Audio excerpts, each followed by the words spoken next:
All that said, Pierre Poilievre put out an outstanding video on capital gains taxes and what a capital gain is.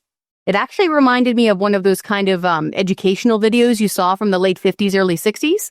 You know, these are the means of production, and this is how this works. So I would recommend anybody go to YouTube and find that.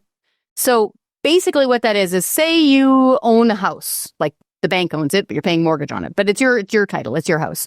Say you have a secondary property, like a cottage or a cabin, or your parent, unfortunately, has passed away, and now you own that secondary property. Perhaps you rent it out. Maybe it's Airbnb, who knows? You sell it. That secondary property is subject to capital gains tax. That's one example. A second example, say you are a business owner. Say you're a heavy-duty mechanic and you own a lot of equipment, parts washers, you build your own stuff. That's really expensive equipment.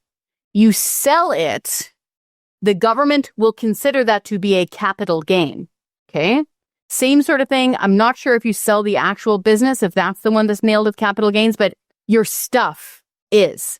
Or a physician. This actually surprised me because I didn't realize this.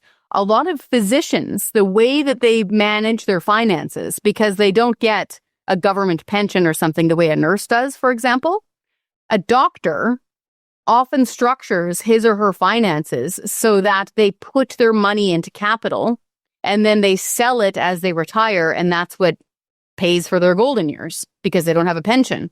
And apparently it was always the word at medical schools and when they were graduating for decades that this is how you do it because we don't have pensions. Now the government has increased the capital gains tax.